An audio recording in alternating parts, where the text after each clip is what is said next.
Hello, everybody. In this video, I'm going to go through the section on delta that looks like this based on increasing versus decreasing and linear versus nonlinear functions. Now, the key to this is to read what portion of the graph you're looking at. The graph of a function is shown below. What is true about the function between x equals 0 and x equals 4? So if I look for where our function is at these x values, x equals 0 is the y-axis.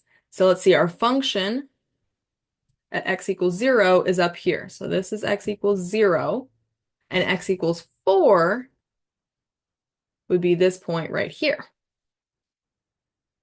So the piece of the function that we are really looking at is this segment that I've just highlighted in pink. And I would say, looking at the answer options below, I'm going to clear off this writing here. Looking at the answer options below, it is not an increasing function during that segment. From 0 to 4, I go down. So this would be decreasing. And I would say this is linear in comparison to nonlinear. If I'm talking about a linear function, that is something that just forms a straight line. Versus nonlinear is something like a quadratic or an exponential. Anything that has a curve to it is non-linear. So I would say this is decreasing and linear between that interval. All right, let's look at another problem.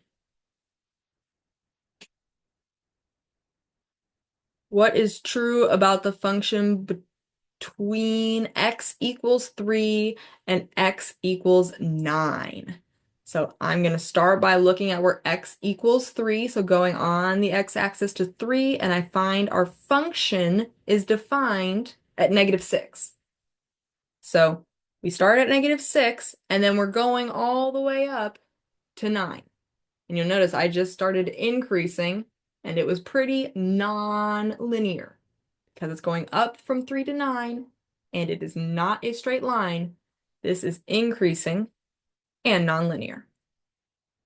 All right, I want it to give me a different type of problem because I think there's another type of question you can be asked. Yes, like this.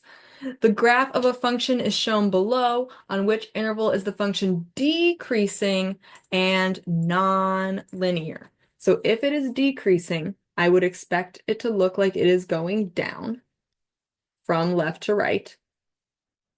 And if it's non-linear, then it is some sort of curve. So let's see.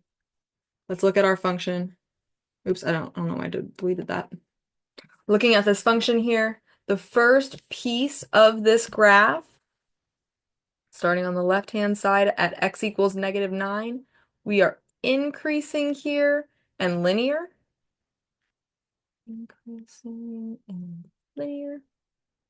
In the next piece of this function, we begin to decrease here, but it is still linear.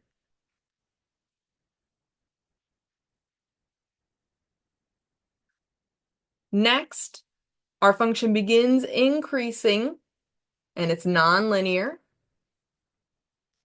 Increasing and non-linear. And lastly, our function is decreasing,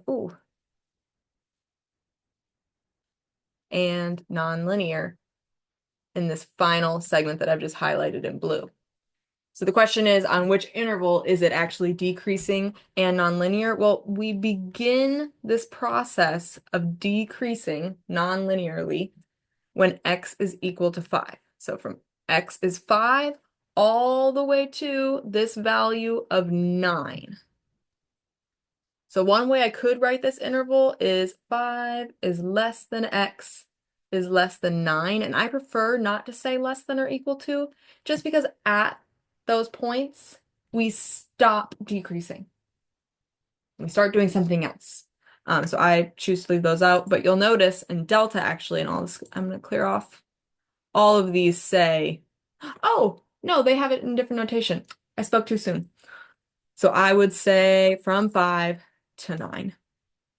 Sometimes they say x equals 5 to x equals 9, which is fine, but I oftentimes prefer this notation, which I would read x from -9 to -5. So -9 to -5 is decreasing and nonlinear. Please let me know what questions you have on this. This takes some practice, but you can absolutely do it, and I look forward to seeing you in class.